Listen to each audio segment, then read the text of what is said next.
catch me in that band, though. That trap, bitch. Got them flying in, yeah, on the man. In the air, ho. Police let us do it, let it land on that payroll. I just went and made 100 grand. Big bag shit. Got a freak, her named Felicia, and she nasty. She got a friend her named Keisha, going hard too. I'm in Miami where I meet you, private jet. I turn them out and now Felicia, fucking Keisha. I be 10 toes down, staying tall. They know my body. Couldn't see me, I did wonders with keys. Made that my hobby. Even mommy let me play in the hall. I love that lobby, cause that's where it started. In that house in the pub. Peace. Welcome back to All Viral Access Media for the exclusive. Now for promotions, if you want to promote your music, your business, etc., please email me at ptahasar2016@gmail.com. That's batarasar2016@gmail.com. Yes, I will charge a small little fee. It's not going to kill your pockets for those who want everything for free. I'll leave you with this jewel. If you're not going to invest in yourself, don't expect me to, and don't expect everybody else to invest in you. And you won't even invest in yourself. Let's get into the exclusive interview with Scum Lord Dizzy. I'm out this motherfucker. Peace. Peace, everybody. Welcome back to All Viral Access Media. Please like, please share, and please subscribe, and click that bell for more notifications, family. Yo, we got the CEO and founder of motherfucking Scum Gang, man. He goes by Scum Lord Dizzy. What's good, Yes, Ken? sir. Yo, what's cracking, everybody? Alright. Now, for those who may or may not know, just break it down. Give us the acronym of Scum and Gang. Scum stand for Society Can't Understand Me. Gang is gifted and natural grinders. Gifted and natural grinders. Yes, sir. That's dope. When I heard that, I'm like, yo, that's you put some thought into that shit. Because a lot of things, you know, you got to have a meaning behind what you do. You know what I'm saying? Fact. Alright. The whole thing behind the gang lifestyle is for us all to push each other to grind at what we're naturally gifted at. You feel me? So Right. we're not a group of niggas that gas each other up, that everybody's rappers or, you know what I mean, everybody nice. No, like, you gotta grind at what you gifted at. It's not gonna be easy, and you gotta go with what's natural. So our whole thing is about being organic. Be yourself. You feel me? Everybody not a rapper. Everybody not a baller. Right. You know what I mean? Some niggas is good with they hands with building shit. You know what I mean? You gotta be man enough to push your homie into, you know what I mean, building that and focusing on that. You may see him going to left, wanting to rap, or, you know what I mean, start a clothing line just because he had one idea. You know, you got to be real with your niggas. If that's your mans, if there's real love there. Absolutely. Now, just give us a brief history of who you are before we get into the facts at hand. Tell everybody who you are. Just give us a brief background of who you are, fam. Okay. Scum Lord Dizzy. Obviously, I'm from Flatbush, L Block, NA Rock. Everybody knows me as a rapper because of my video in 2009. I did something called Walk With Me that touched This Is 50.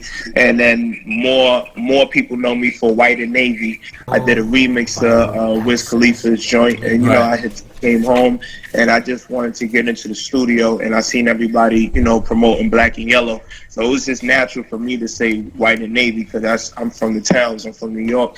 And that's the colors that represent us. So, but that shit went viral, crazy, and hit the radio. And I was able to touch a lot of success without having to do things that was against my beliefs. You feel me? So that is what Scum Lord Dizzy is known for. I never cared to get famous because everybody in the hood always knew me wherever I'm at, not just Brooklyn, New York, but right now I'm in the land, I'm in LA, and everybody know who I am out here. Like, I do a lot of things in the community, and like I said, I'm just organic. So whatever I want to do, if I feel like going rock climbing, I'm gonna go rock climbing and promote that shit like if I'm in the trap gambler. Like, that's how I am. I'm confident in everything I do, and that's what I'm known for. That's what's up. Now, before you met Danny, the name Scum Gang, you are the CEO or the founder of that, so that was already in existence before Daniel became in the picture or came into the picture. That's a fact. Explain that, because people, you know, people is, you know, Go ahead. Most definitely. Like I said, everything with me is organic. So Scum Gang actually came from a situation. The lifestyle of Scum came from a real life situation. I'm not gonna say no names, but the ones that, being that we on this platform, we got to start letting people know that this shit didn't just come out of nowhere. But there was a situation where one of my best friends tried to line me up, and it's a group of us, a group of friends, and that shit hit home. Like, you know what I mean? It affected everybody, of course me, but it affected our friends, because that same nigga that tried to line me up is friends with all of our friends, and we all grew up together playing ball. Right. So it was just something that was kind of like, whoa, like, you know what I mean? Like, this was like a close homie, like, you know what I mean? And right. So from there, we kind of went with the whole thing of like, yo, don't scum me, like, you know what I mean? Like, yo, you know, don't scum me. And from there, we turned it into a joke, because, you know, that's the spirit that we got. Like, we make light of every situation that we in. So, you know what I mean? We just started scumming each other, like, literally, like, leaving each other at places, you know what I mean? Writing on each other's face if we fall asleep. Feel me? Yeah. Doing real scummy shit, you know, Right. popping each other tires, slapping the shit out of niggas, like running up on niggas, slapping niggas. Like, it got crazy, but that's what we was known for, like scumming each other. And then, you know, as me, I've always been a musician ever since I was 5 years old. I've always been an artist in general, like, you know what I mean? So just my whole brain was like, yo, we gotta brand this shit, because now something that we just made light of, a real situation, everybody want to be a part of it. Right. So I've never been a nigga that just sit on my block and whatever we do right there is not. We always been people that people come up to and want to be like, and I influence a lot of people. So I just looked at it as a way to brand a lifestyle now, like, you know what I mean, and flip a negative situation to something positive. That's dope. Absolutely. Now I definitely feel that. Now let's change gears. Now, did you go public because Daniel said he started Scum Gang? Yeah, that was when I first came out. A lot of people don't know that. Like, you know, I mean, people in general, like, the world getting dumber and dumber, but niggas don't even want to do research before they jump in with their own opinion. But I've been coming out about this even before Gummo, like when he first started going out, and that's because I've had a close relationship with him and his team, like his team before, the team that really got him lit. Okay. And it was an agreement that they wouldn't say Scum Gang anymore, because their artists that they putting all their attention into isn't abiding by the rules as far as making sure that we promote each other. So, like, everybody on my side that seen him repping Scum Gang, you know, before, like in 2014, 2015, they was shocked, like, yo, who the fuck? Because, like I said, like, this shit, you know, niggas from Flatbush, like, niggas got a certain lifestyle, you know, all that clout chasing shit, that's not what niggas is into. But I'm always a nigga of the community, and I embrace it's coming from Brooklyn, like, you know what I mean? So it's like, and these niggas want to be us and be like us, and they at least they doing something positive, you feel me, at that age. So right. I just embraced it off that note, and I let niggas know, like, yo, show him love. Like, I would always post him on my page. I would pull up to his videos when he would ask me to. Like, he always wanted me to be a part of what he was doing, and, you know, what I was doing was totally different, but I didn't try to like hide my love from him. Like, now, what you mean by that? What you mean? What you was doing was different? It kind of, you know, don't get too deep, but just explain however you want to. What you mean? Yeah, I mean, like, I don't even like using this, but it has to be said. Like, I'm a real one. Like, you know what I mean? Like, I don't try to exploit myself on the internet just to be famous. Like, you know, like, I'm an 88 baby. Like, I grew up where you had to actually make a name for yourself, and I made a name for myself, and I do that everywhere I go, though. It's not just in my hood. Like, I travel a lot, and everywhere I go, I'm myself. I don't know how to be nothing else. So niggas know I'm a giving person. Niggas know that I love being in the moment. So whatever I'm doing, I actually chose to do. I'm not doing because it's going to get me on, or somebody else is lit, so I want to be next to that person. And I'm very controversial, because whatever I feel, I'm going to say it. So I leave I leave an imprint everywhere I go. So it's like, what he was doing was like niggas just doing anything for the internet so they can be known. You know what I mean? And it's like, that's not what I'm doing. Like, I'm not going to stop my actual life, my progression in life, and my life lessons that I'm learning and that I love my life. I'm not going to stop that to pretend for a group of people or fans to be known when I'm already known. You feel me? And paid when I'm already getting paid. Like, I'm a real hustler. Like, I sell my clothes. I sold my music since I was 15. Like, I've always been a hustler. Like, you know what I mean? Dope. That's dope, son. Shit. Some people don't, you know, some people have the talent but don't have the ambition to basically grind it out or even seek knowledge to how to capitalize off your own talent and your own slogans and shit like that. We definitely gonna touch into that. So I did my little research, so that shit coming later down the line. Now explain who Danny is, and I mean Danny who was grinding, who's the one who was trying to make it before everything, the grinding, the ambition, and even the shadiness, if you will. Most def. Like, see, it's always, and I want to say this. This is like like to let niggas know, like, I believe in oneness. So when I speak on somebody, I always speak of the good and the bad. Like, so when I'm speaking on the bad, don't make it seem like I'm talking shitty on a nigga. Nah, it's just what it is. Everybody got duality to them. So it's like, the good thing is, you know, like I said, it wasn't just him. I always got to mention his crew. Like, you know what I mean?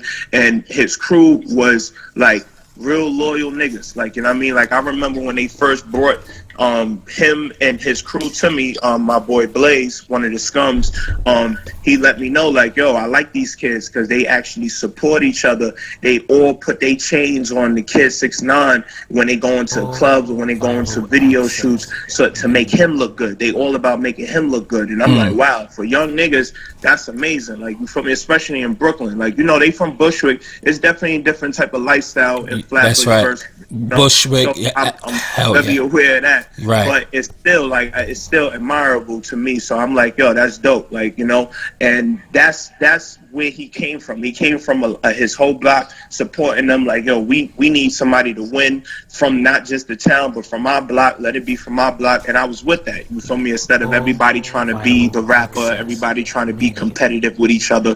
You know what I mean? On a destructive level, not on a building level. Because, you know,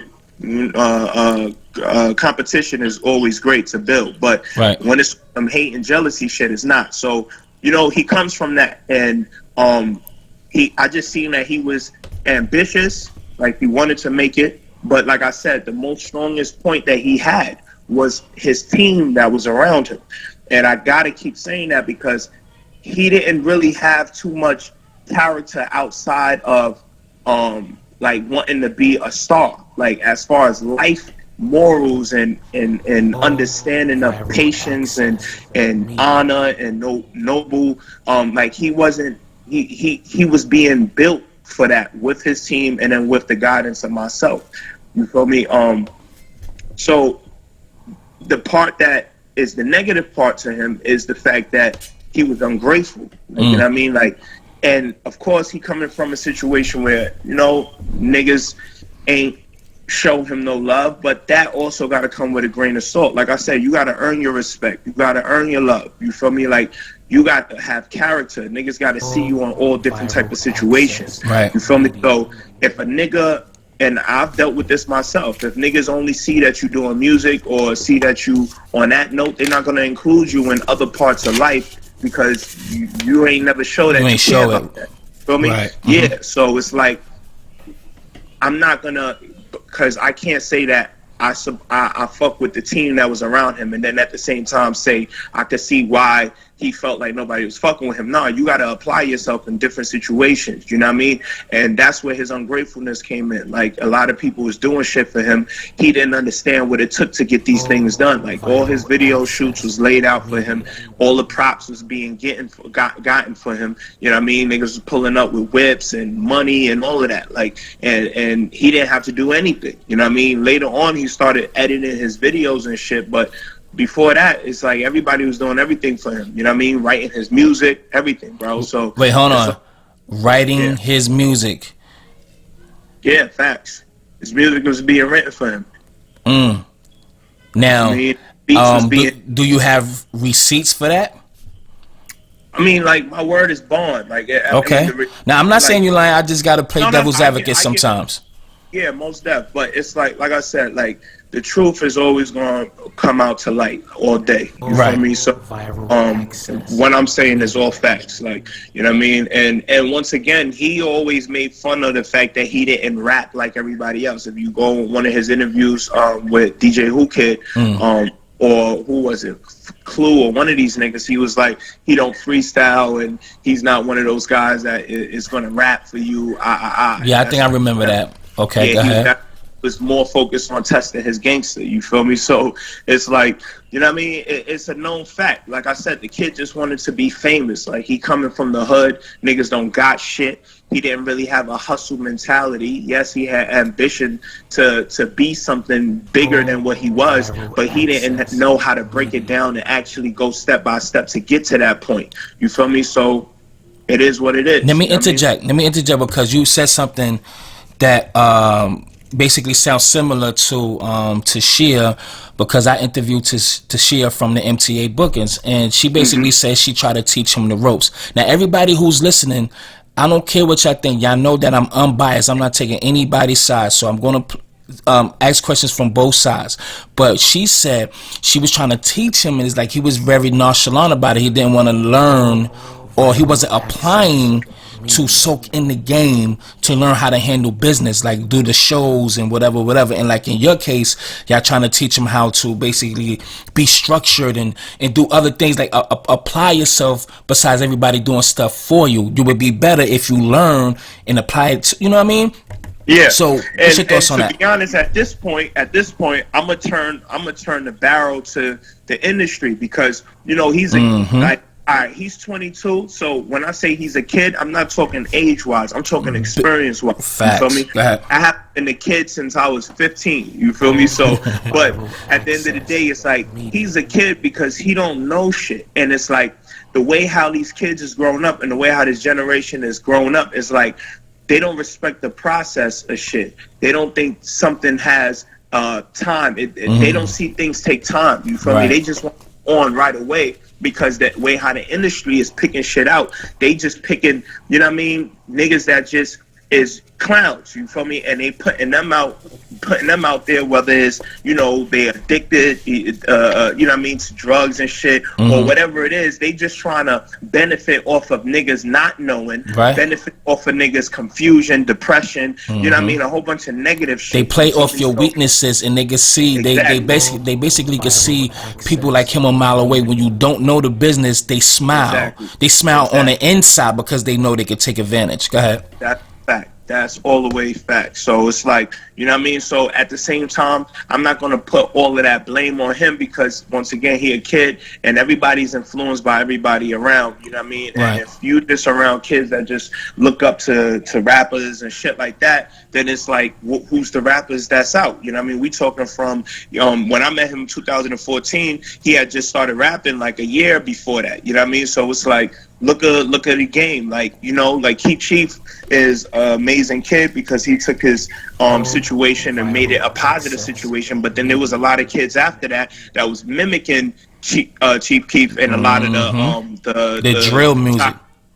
You feel me? And that's not that wasn't their lifestyle. So now the industry is like, okay, well we couldn't make money off of Keith, so we're gonna make money off of all these other Keith lookalikes and wannabes, you know what I mean? And that shit gave a bad impression on niggas and their talents, because it's like, yo, they don't give a fuck about rap talent. Like, they fucking with this mumble shit right here. Like, you know what I mean? They fucking with a bunch of niggas jumping around. No creativity to this shit. You feel me? And like I said, shout out to Keith. They did whatever they could do based off of his situation. He was on house arrest, so they couldn't leave the crib, and they were supporting their man. So they made the best out of the situation. But everybody else, nigga, you ain't on house arrest, nigga. Figure out a concept to your video. Write a treatment. Like, you know, shit like this. Niggas ain't want to take the time to really get into. Just like niggas being creative and having treatments. He grew up in a time where niggas wasn't even a factor. You feel me?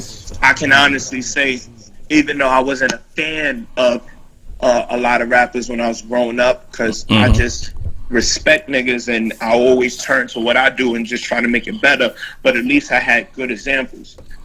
I grew up with Jay-Z and Biggie and Diddy and, you know what I mean, and all of the guys that they pushed out. You know what I mean? The Freeways, the Cassidys, the G-Units. You know what I mean? These are niggas that, you know, was actually putting thought to what they was doing. You know, videos was concepts. Yep. Yeah. So that shit definitely made an impression. Kanye West and Most Def niggas, yeah. Right. Now, he said he started Scum Gang, and he said the same thing about Treyway in a way. What's your thoughts on that? Like, is that ego tripping, or what you think that was all about? What it's all about is, like, you know, a type of person that isn't involved and active in the hood, and they get a chance to control the hood because of their money. You know what I mean? They just wanna take credit off of everything.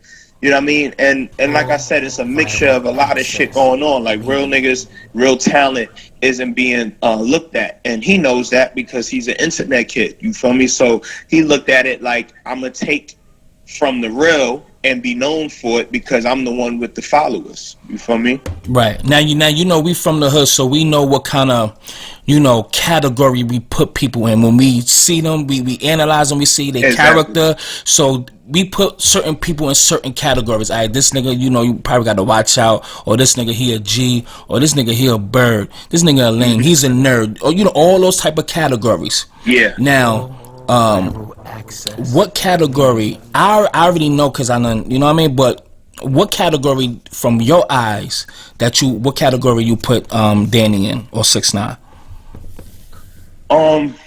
You don't even really have to get too deep either, but go right ahead. I would just put him as a lost kid, bro. It's a lost kid, bro. It's like, it's different with this situation. I feel like maybe, you know, I believe in God all the way. That's why Lord is in my name. And I feel like there's a reason for everything. And I feel like for this kid to get as big as he got within a year, you feel me, it's for a reason. So I believe that this kid is not in one of those categories because it's like he didn't have no father. He got a brother that's, you know, young and not paying attention to his own sibling, like showing him love, showing him the ropes. I heard something about his brother too, man, but I don't think I'm gonna add that to this conversation. Yeah, but go ahead. He's not taking pride into raising his younger brother. And, you know, this kid is left alone with the ambition that God placed in him. Like, at the end of the day, with everything negative about him, it's still something about him that made him pop. And that was his enthusiasm and his ambition to make it, no matter what. You know, a nigga that has no talents at all, but has the ambition to win, there's something, like I said, still admirable about that. So it's like, these kids is growing up in a way that they can't even tap into who they are because the world is moving too fast, and it's in a way of saying fuck who you are, just be just like everything else. Yes, be what the trend is instead of even looking at within yourself. Go ahead. Exactly, because we all have something different about us, and if you're not getting, if your culture or your environment is not pushing that, then you're going to slip into a situation where you just following everything before you know. And like I said, these kids are getting computers. They on the computers quicker than before. So it's like you're exposed to the world, not just your block, not just your school, but you're exposed to the world at 8, 9 years old, 10 years old. And those are the times, pivotal moments in my life that I was writing mad raps, like, you know what I mean? I was drawing, I was making my own comic books, I was playing ball, you know what I mean? Choosing to go to little leagues and shit, you know what I mean? Like, choosing what I wanted to wear, what style I wanted to do. Like, I was building myself, I was making myself. When, especially back in those days, we had a lot of things to do instead of being on a computer. So that's why, you know, the generation that we come from, because I'm 38, about to be 38 December 31st. So we come from an era where, you know, you had to be creative. You know what I mean? You had your Nintendos and shit like that, little Segas and all that, but you still had other things to experiment without being influenced by everybody in the world and stuff like that. So we have more to be creative about, and being more hands-on communication with people, and learning, and you know what I mean, basically hands-on. But right now everybody is almost like the walking dead, or the blind leading the blind, you know what I mean, the sheep following the extra sheep. But I'll say this, at first I really couldn't like stand like 6ix9ine, but then the more I do videos, I'm like, yo, I like this kid, but this kid need to just straighten up a little certain things, you know what I mean? Because he have something. He's not out there for no reason, you know what I mean? So I'm like, yo, he has something. So I started to like the kid as I did more videos. It's just certain things that he did is like, yo, that's total violation. Now, before Gummo, right? Y'all stopped speaking. Now, why? Oh, okay, here's it is. Before Gummo, y'all stopped speaking. And you did a video and you said you wanted to test the temperature. Why? Why y'all stop speaking? Well, basically it's because like it was a lot of situations that was happening that was showing me he's not a loyal person. And like I said, like I'm a nigga that always stood on my own. So I've never been hounding this kid. It was always the opposite. Like he always wanted, and it's not on some D-Rod and shit because he's younger, but it's still like he always wanted me to be involved with what he's doing. But then I started looking at it like that's only because he want my street cred. That's only because he wants to be associated with a real nigga. But it's not because he really wanted to learn something. Like, you feel me? It's not like he really wanted me to have an influence on him in a positive way. He just wanted to take the bits and pieces that he felt he needed in order to continue doing what he was doing. So I fell back, and of course I also went to LA and to expand on my career and my brand. And at that very time, he came to LA to do the Trippie Redd shit, and you know, and the people that he was with at that moment, and he wanted to connect. So I said, all right, I will see. I'm gonna test the temperature based off of me pulling up on him, but he ain't never hit me back. So I felt like that was one of those things. He was like just trying to check in to see where I was at with it, just to like kind of throw me off the scent. And then the next time I seen him was like in April, with him putting out something, an interview with No Jumper, and he's running around screaming Scum Gang and what it stands for. But it was like the way how he's saying it, it's like he created it, and like it's just him. He not speaking about, yo, it's a crew of us, and and at this point, mind you, I already knew he had already stopped fucking with his original crew. I heard that from him, and I heard it from his crew. And the way how he spoke about it was, you know, just on some snaky shit. Like, you feel me? Like, even his whole phone call, like, yo, like, yeah, nah, I'm not fucking with them niggas. And I know why, but I'm acting like I don't know shit just to hear what his story is. And it just was on some funny shit. So, you know what I mean? Like, so when I seen the interview now, I already know where he coming from, and I already felt the temperature. I already know what it is. Like, and at that point, like I started saying, like I gotta get ahead of this before it gets out of control. Cause you know, No Jumper, that shit like 300,000 views off rip. Like, you know what I mean? And that's the biggest numbers that he was getting even before. Like, he would always have some numbers because of the promo and the SEO work his team was doing. You know, 60,000, 80,000, shit like that. But when it's starting to hit almost a mil, now I'm like, all right, this shit about to get out of control. And that was way before Gummo. You know what I mean? Right. Okay. I hear that, man. Because we have to understand, it's always